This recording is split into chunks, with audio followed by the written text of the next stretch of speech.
चलिए दोस्तों, पहला क्वेश्चन हम देखते हैं। श्रम विभाजन और जाति प्रथा पाठ बाबा साहेब के किस भाषण का संपादित अंश है? देखिए दोस्तों, पहला ऑप्शन क्या है, the custom in India their mechanism. दूसरा क्या है, जेनेसिस एंड डेवलपमेंट। तीसरा, एनिहिलेशन ऑफ कास्ट। और चौथा क्या है दोस्तों, हु आर सुधराज। तो हम आपको बता दें दोस्तों, श्रम विभाजन और जाति प्रथा पाठ बाबा साहेब के एनिहिलेशन ऑफ कास्ट भाषण का संपादित अंश है। इस तरह से ऑप्शन नंबर सी क्या होगा, बिल्कुल सही होगा। अब बात करेंगे दोस्तों क्वेश्चन नंबर 2 की, ठीक है। चलिए दोस्तों, क्वेश्चन नंबर दूसरा देखते हैं, ठीक है। श्रम विभाजन और जाति प्रथा के लेखक है रामविलास शर्मा, भीमराव अंबेडकर, गुणाकर मूले या महात्मा गांधी। तो हम आपको बता दें दोस्तों, श्रम विभाजन और जाति प्रथा के लेखक भीमराव अंबेडकर है। तो इस तरह से ऑप्शन नंबर बी क्या होगा, बिल्कुल सही होगा। अब बात करेंगे दोस्तों क्वेश्चन नंबर 3 की, ठीक है। क्वेश्चन नंबर तीसरा क्या कह रहा है दोस्तों, भीमराव अंबेडकर का जन्म कब हुआ था? 15 अप्रैल 1819, 14 अप्रैल 1891, 18 फरवरी 1918 या 14 फरवरी 1919। तो हम आपको बता दें दोस्तों, भीमराव अंबेडकर का जन्म 14 अप्रैल 1891 ईस्वी को हुआ था। तो इस तरह से ऑप्शन नंबर बी क्या होगा, बिल्कुल सही होगा। अब बात करेंगे दोस्तों क्वेश्चन नंबर 4 की, ठीक है। क्वेश्चन नंबर 4 क्या कह रहा है दोस्तों, डॉक्टर अंबेडकर का जन्म किस राज्य में हुआ था? उत्तर प्रदेश, मध्य प्रदेश, हिमाचल प्रदेश या बिहार उत्तर। ठीक है दोस्तों, तो हम आपको बता दें, डॉक्टर अंबेडकर का जन्म मध्य प्रदेश में, मध्य प्रदेश राज्य में हुआ था। तो इस तरह से ऑप्शन नंबर बी क्या होगा, बिल्कुल सही होगा। अब बात करेंगे दोस्तों क्वेश्चन नंबर 5 की, ठीक है। 5 क्या कह रहा है दोस्तों, भीमराव अंबेडकर की मृत्यु कब हुई थी? जनवरी 1965, दिसंबर 1956, फरवरी 1914 या मार्च 1865। तो हम आपको बता दें दोस्तों, भीमराव अंबेडकर की मृत्यु दिसंबर 1956 ईस्वी की हुई थी। इस तरह से ऑप्शन नंबर बी क्या होगा, बिल्कुल सही होगा। अब बात करेंगे दोस्तों क्वेश्चन नंबर 6 की, ठीक है। यानी क्वेश्चन नंबर 6 को हम देखते हैं। 6 क्या कह रहा है दोस्तों, भीमराव अंबेडकर के चिंतन और रचनात्मकता के मुख्यतः कितने प्रेरक व्यक्ति रहे? 5, 8, 10 या 3।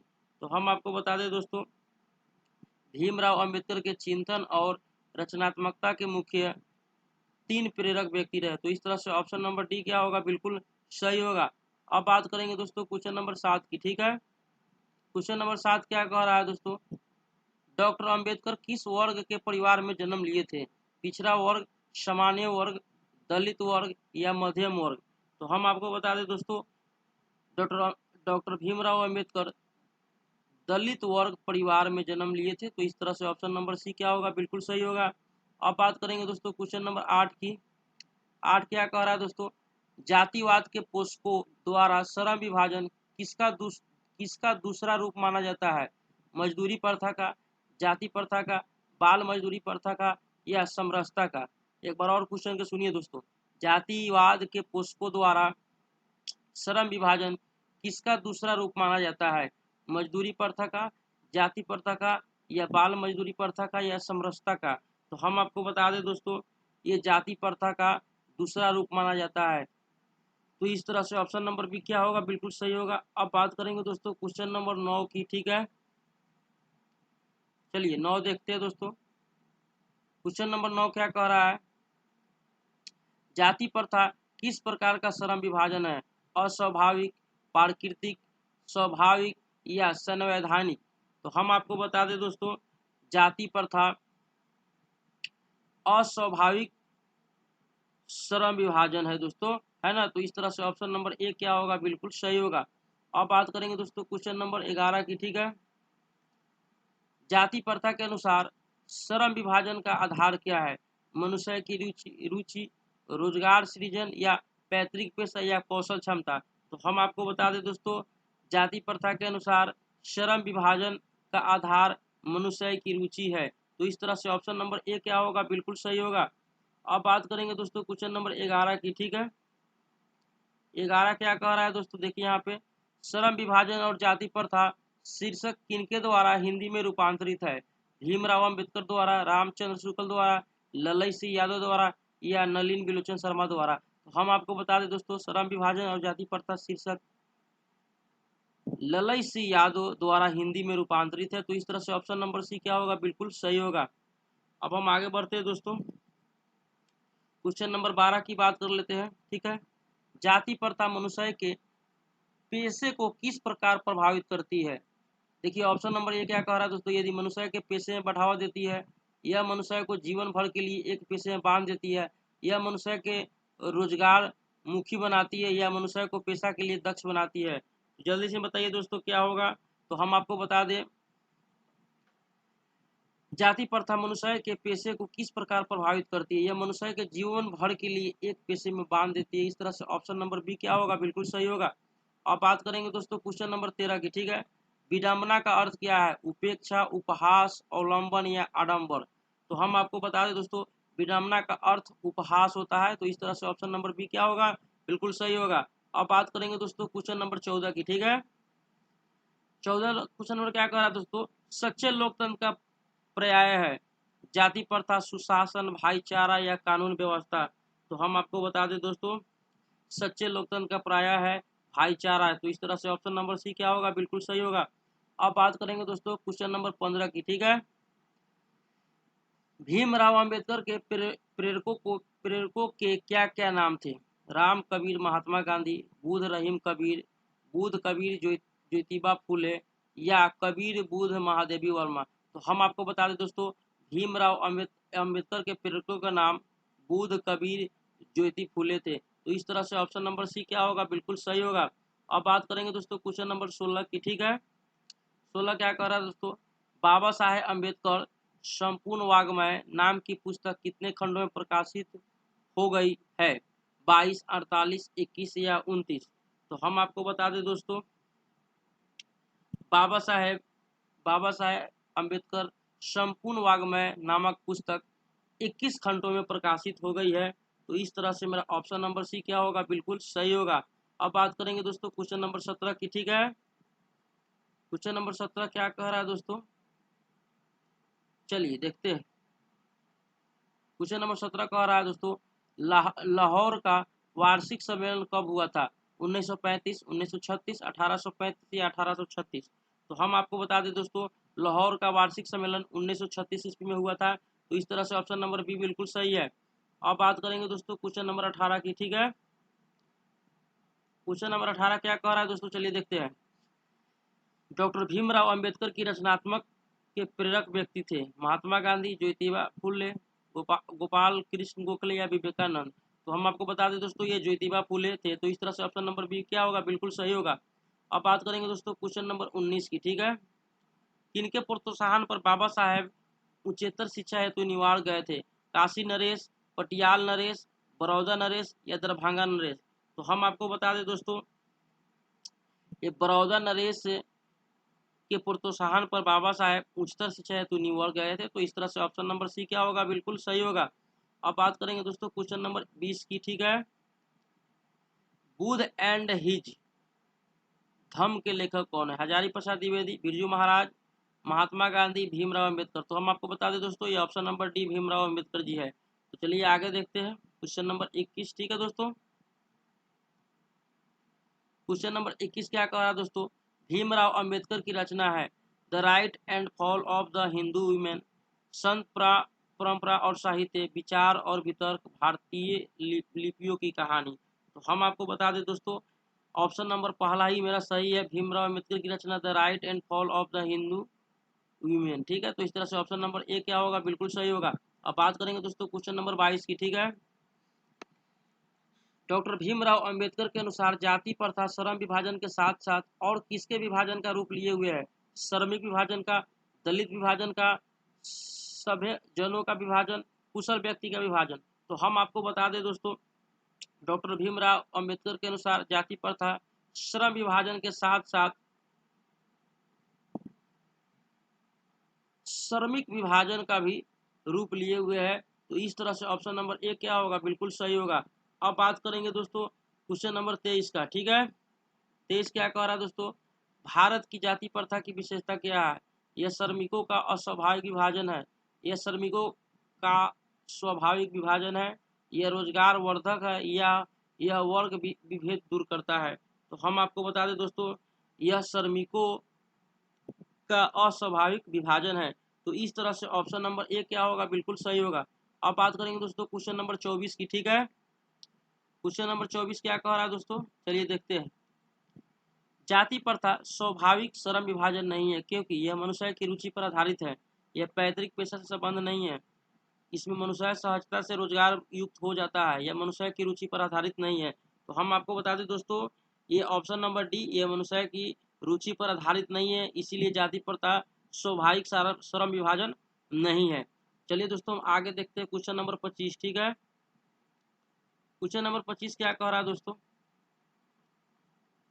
लेखक आज के उद्योगों में गरीबी और उत्पीड़न से भी बड़ी समस्या किसे मानते हैं। निर्धारित कार्यों की अरुचि के साथ व्यवस्थावश करना, अनुभवहीनता, कार्य कुशलता का अभाव या एकता का अभाव। ठीक है दोस्तों, तो हम आपको बता दें दोस्तों, लेखक आज के उद्योगों में गरीबी और उत्पीड़न से बड़ी समस्या निर्धारित कार्य को अरुचि के साथ व्यवस्थावश करना, इसी को मानते हैं। तो इस तरह से ऑप्शन नंबर ए क्या होगा, बिल्कुल सही होगा। अब बात करेंगे दोस्तों क्वेश्चन नंबर 26 की, ठीक है। क्वेश्चन नंबर 26 क्या कह रहा है दोस्तों, कौन सी व्यवस्था मनुष्य के प्रशिक्षण अथवा उसकी निजी क्षमता का विचार किए बिना ही उसका पेशा निर्धारित कर देती है। जाति व्यवस्था, शासन व्यवस्था, मध्ययुगीन व्यवस्था या आधुनिक व्यवस्था। तो हम आपको बता दें दोस्तों, वो व्यवस्था है जाति व्यवस्था, जो कि मनुष्य के प्रशिक्षण अथवा निजी क्षमता के विचार पर ही उनका पेशा निर्धारित कर दिया जाता है। तो इस तरह से ऑप्शन नंबर ए क्या होगा, बिल्कुल सही होगा। अब बात करेंगे दोस्तों क्वेश्चन नंबर 27 की। आधुनिक मनु कहा गया है डॉक्टर राजेंद्र प्रसाद को, महात्मा गांधी को, सच्चिदानंद सिन्हा को या डॉक्टर भीमराव अंबेडकर को। तो हम आपको बता दें दोस्तों, आधुनिक मनु डॉक्टर भीमराव अंबेडकर को कहा गया है। तो इस तरह से ऑप्शन नंबर डी क्या होगा, बिल्कुल सही होगा। अब बात करेंगे दोस्तों क्वेश्चन नंबर 28 की, ठीक है। संचारित का शब्दार्थ है आरोहित, चलित, प्रवाहित या स्वचालित। तो हम आपको बता दें दोस्तों, संचारित का अर्थ होता है प्रवाहित। तो इस तरह से ऑप्शन नंबर सी क्या होगा, बिल्कुल सही होगा। अब बात करेंगे दोस्तों क्वेश्चन नंबर 29 की, ठीक है।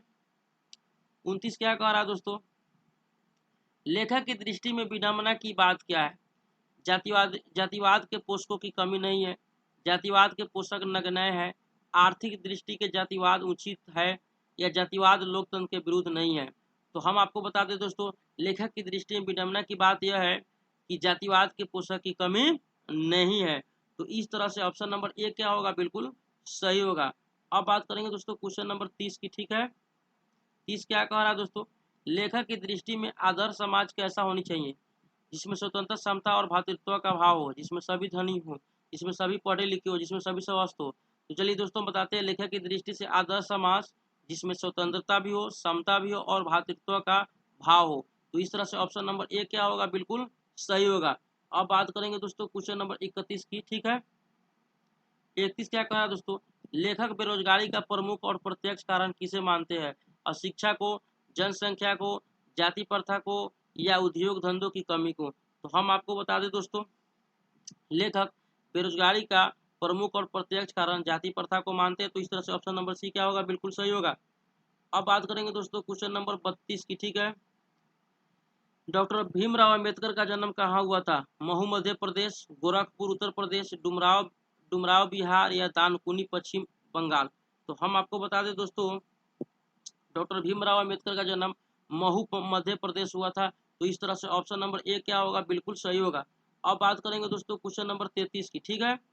33 क्या कह रहा है दोस्तों, डॉक्टर अंबेडकर ने किस पत्रिका का संपादन किया था, उज्ज्वल भारत, उड़ता भारत या बहिष्कृत भारत या पुरस्कृत भारत। तो हम आपको बता दें दोस्तों, डॉक्टर अंबेडकर ने बहिष्कृत भारत पत्रिका का संपादन किया था। तो इस तरह से ऑप्शन नंबर सी क्या होगा, बिल्कुल सही होगा। अब चलिए दोस्तों क्वेश्चन नंबर 34 देखते हैं, ठीक है। 34 क्या कह रहा है दोस्तों, भारतीय संविधान के निर्माता के रूप में हम किन्हें जानते हैं, महात्मा गांधी को, भीमराव अंबेडकर को, जवाहरलाल नेहरू को या सुभाष चंद्र बोस को। तो हम बता दें दोस्तों, भारतीय संविधान के निर्माता के रूप में हम भीमराव अंबेडकर को जानते हैं। तो इस तरह से ऑप्शन नंबर बी क्या होगा, बिल्कुल सही होगा। ठीक है दोस्तों, अब बात करेंगे क्वेश्चन नंबर 35 की, ठीक है।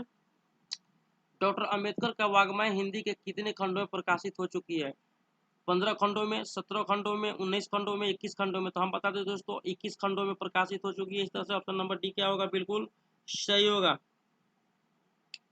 चलिए दोस्तों हम आगे देखते हैं क्वेश्चन नंबर 36। ठीक है, क्वेश्चन नंबर 36 क्या कह रहा है दोस्तों, आधुनिक सभ्य समाज कार्यकुशलता के लिए किसे आवश्यक मानता है, श्रम विभाजन, धन विभाजन, जन विभाजन या जाति विभाजन।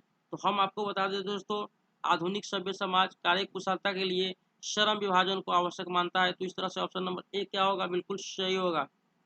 अब बात करेंगे दोस्तों क्वेश्चन नंबर 37 की। ठीक है, डॉक्टर भीमराव अंबेडकर के पिता का क्या नाम था, रामदेव सकपाल, रामजी सकपाल, रामकिशोर सकपाल या राधेश्याम सकपाल। तो हम आपको बता दें दोस्तों डॉक्टर भीमराव अंबेडकर के पिताजी का नाम रामजी सकपाल था। तो इस तरह से ऑप्शन नंबर बी क्या होगा, सही होगा। अब बात करेंगे दोस्तों क्वेश्चन नंबर 38 की। ठीक है, 38 क्या कह रहा है दोस्तों, डॉक्टर भीमराव अंबेडकर के माता का क्या नाम था, रानीबाई, कुंतीबाई, शीलाबाई या भीमाबाई। तो हम आपको बता दें दोस्तों डॉक्टर भीमराव अंबेडकर के माता का नाम भीमाबाई था। तो इस तरह से ऑप्शन नंबर डी क्या होगा, बिल्कुल सही होगा। अब बात करेंगे दोस्तों क्वेश्चन नंबर 39 की। ठीक है,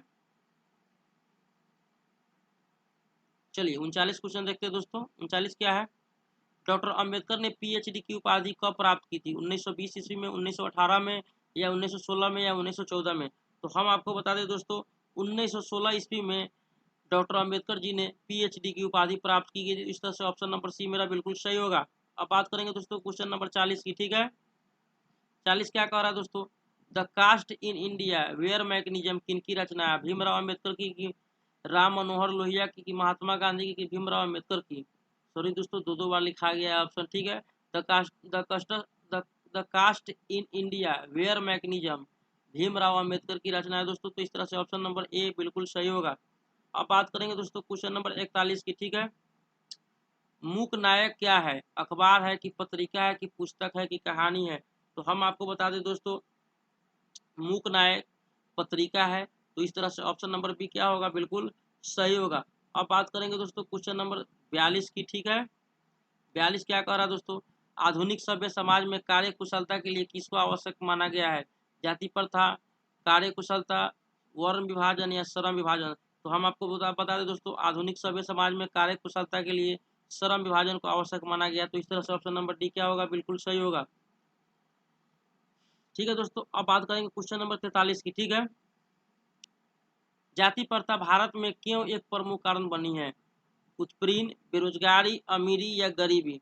तो हम आपको बता दें दोस्तों जाति प्रथा भारत में एक प्रमुख बेरोजगारी कारण बनी हुई थी। इस तरह से ऑप्शन नंबर बी क्या होगा, बिल्कुल सही होगा। अब बात करेंगे दोस्तों क्वेश्चन नंबर 44 की। ठीक है, बाबा साहेब भीमराव अंबेडकर का विख्यात भाषण इनमें से कौन सा है, भा, भारत भक्त ऑफ कास्ट, सॉरी दोस्तों ये गलत हो गया हुआ है। ठीक है, नेकेन का प्रबंध, एनिहिलेशन ऑफ कास्ट या इनमें से कोई नहीं। ठीक है दोस्तों, तो बाबा साहेब भीमराव अंबेडकर का विख्यात भाषण इनमें से एनिहिलेशन ऑफ कास्ट है। तो इस तरह से ऑप्शन नंबर सी क्या होगा, बिल्कुल सही होगा। यहाँ पे दूसरे भारत नहीं लिखना था दोस्तों, लेकिन लिखा गया इसलिए थोड़ा सा गलती हो गया। आप समझ लीजिए भारत भक्त ऑफ कास्ट ही है। लेकिन चलिए इसका आंसर क्या होगा दोस्तों, एनिहिलेशन ऑफ कास्ट।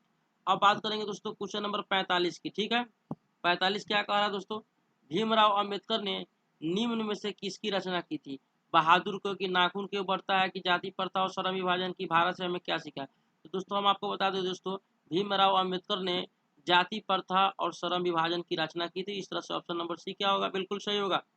अब बात करेंगे दोस्तों क्वेश्चन नंबर 46 की, श्रम विभाजन और जाति प्रथा गद गद की कौन सी विद्या है, कहानी है कि निबंध है कि सब चित्र है कि डायरी है। तो हम आपको बता दें दोस्तों श्रम विभाजन और जाति प्रथा गद की निबंध विद्या है। तो इस तरह से ऑप्शन नंबर बी क्या होगा, बिल्कुल सही होगा। अब बात करेंगे दोस्तों क्वेश्चन नंबर 47 की। ठीक है, 47 क्या कह रहा है दोस्तों, सभ्य समाज श्रम विभाजन के लिए किसको आवश्यक मानता है, कार्य कुशलता को कि जाति प्रथा को कि वर्ण विभाजन के कि उपरोक्त कोई नहीं। तो हम आपको बता दें दोस्तों श्रम विभाजन, सभ्य समाज श्रम विभाजन कार्य कुशलता के लिए आवश्यक मानता है। तो इस तरह से ऑप्शन नंबर एक क्या होगा, बिल्कुल सही होगा। अब बात करेंगे दोस्तों क्वेश्चन नंबर 48 की। ठीक है, भारतीय संविधान के निर्माण में महत्वपूर्ण भूमिका किसकी है, भीमराव अम्बेडकर, ज्योतिबा फुले, राजगोपालाचारी या महात्मा गांधी। तो हम आपको बताते दोस्तों भारतीय संविधान के निर्माण में डॉक्टर भीमराव अम्बेडकर की महत्वपूर्ण भूमिका है। इस तरह से ऑप्शन नंबर ए क्या होगा, बिल्कुल सही होगा। अब बात करेंगे दोस्तों क्वेश्चन नंबर 50 की, ठीक है। श्रम विभाजन और जाति प्रथा के लेखक कौन है? डॉक्टर राम मनोहर लोहिया, बाबा साहेब भीमराव अम्बेडकर, महात्मा गांधी या डॉक्टर संपूर्णानंद। तो हम आपको बता दें दोस्तों, श्रम विभाजन जाति प्रथा के लेखक बाबा साहेब भीमराव अम्बेडकर है। इस तरह से ऑप्शन नंबर बी क्या होगा, बिल्कुल सही होगा। अब बात करेंगे दोस्तों क्वेश्चन नंबर 50 की, ठीक है। 50 क्या कह रहा है दोस्तों, लेखक की दृष्टि में विडंबना की बात क्या है? जातिवाद के पोषकों की कमी नहीं है, जातिवाद के पोषक नग्न है, आर्थिक दृष्टि से जातिवाद उचित नहीं है, जातिवाद लोकतंत्र के विरुद्ध नहीं है। तो हम आपको बता दें दोस्तों, लेखक की दृष्टि में विडंबना की बात, जातिवाद की पोषकों की कमी नहीं है। तो इस तरह से ऑप्शन नंबर ए क्या होगा, बिल्कुल सही होगा। चलिए दोस्तों, आज के वीडियो में इतना ही। तब तक के लिए धन्यवाद। जय हिंद, जय भारत।